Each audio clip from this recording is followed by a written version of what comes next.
मान बढ़ाई जमपुर जाई, तुम होए रहो दास समदासा। मान बढ़ाई में रहोगे तो काल के लोक में रहोगे।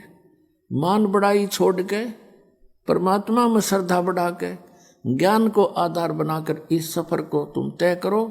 बहुत आसानी से सफर तय होगा आपका और परमात्मा बहुत सहज मिलेगा।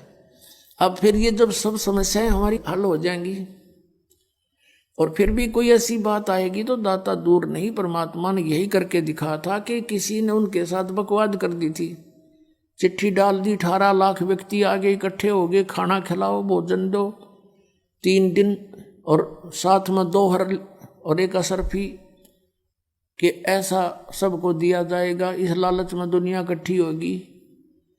परमात्मा कहते हैं कि जैसे मैं बिल्कुल गरीब व्यक्ति था, ये दिखाया मालिक ने रिहर्सल करके ट्रेलर दिखाया, लेकिन मेरी आस्था भगवान में दृढ़ थी। मैं कंगाल था, मैंने सब कुछ मालिक पर सौंप दिया था। कहते हैं सर्वस्व सौंप देत साहेब को काज जिन्हों के सरिया। जो सर्वस्व सौंप देते हैं मालिक पर, कहते हैं फिर दाता हाजिर खड़ा रहता उसके लिए। फिर ये दिखा के देखो मेरे लिए परमात्मा ने केसो रूप बना लिया था।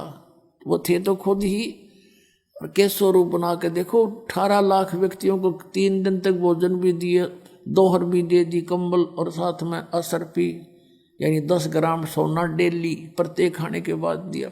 तो तुम भी यदि इतना विश्वास करोगे और यहाँ माया जोड़ कर नहीं धरोगे, फिर देखना मैं कैसे करके दिखाऊंगा। एक समय पुण्यात्माओं, हम क्या हैं? हम परमात्मा की भक्ति करते हैं और हम परमात्मा के ज्ञान से परिचित होने से फिर अपने हिसाब से ही चलते हैं।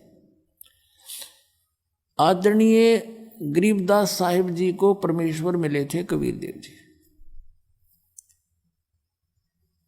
और फिर वो वाणी परमात्मा की उन्होंने लिखवाई। उस वाणी को पढ़कर बहुत से अनुयायी भी होने लगे गरीबदास साहिब जी के जाने के बाद।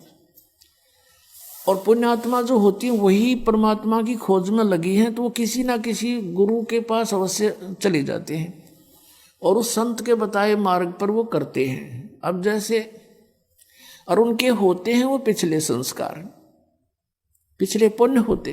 जैसी भी आपको शास्त्र अनुकूल साधना मिल गई तो ये आपके वर्तमान में किए हुए पुण्य भी आपके साथ होंगे।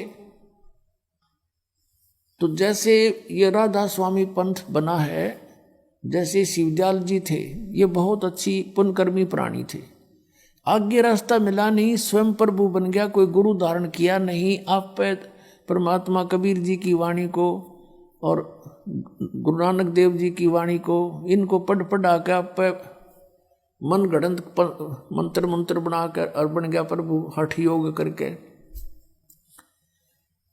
और उसको साथ साथ और बहुत से प्राणी और बिगड़ गए उसके साथ, उसको परम धड़ी मान के।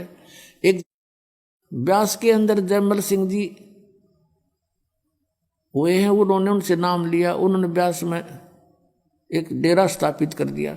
वो श्री जयमल सिंह जी के एक श्री सावण सिंह जी संत उनके शिष्य हुए। अब सावण सिंह जी के जो संत शिष्य आगे बहुत से बने, उनमें से एक बिलोचिस्तानी शाह मस्ताना खेमामल जी, जिसने सच्चा सौदा सिरसा के अंदर एक स्थापना कर दी डेरे की। अब देखो श्री सावन सिंह जी के शिष्य तो बताते हैं लाखों की संख्या में थे, लाख के आसपास, उन्हें 1.25 लाख के आसपास बता रहे नाम दिया। तो उनमें से ये खेमामल जी ही क्यों प्रभु बन गए? अलग से उसको कोई नाम देने का आदेश भी नहीं दिया, क्योंकि ये कैसे अपने आप में अलग से गुरुपद बना लिया। उसमें सिद्धियाँ भी थी, बहुत से उनके प्रमाण हैं कि औरों को उसने बहुत सी राहत भी दे दी, कुछ सुख भी दिए हैं। तो वो कैसे था? वो इसकी अपनी पूंजी थी, पिछले संस्कार थे इसके, पुण्य थे इसके, और अन्य लाखों थे वो ना पढ़ पे ऐसे एकदम। तो ये पिछले संस्कार से ही उसके कुछ थोड़े बहुत पूंजी थी, धन था भक्ति का, वो खत्म हो गया।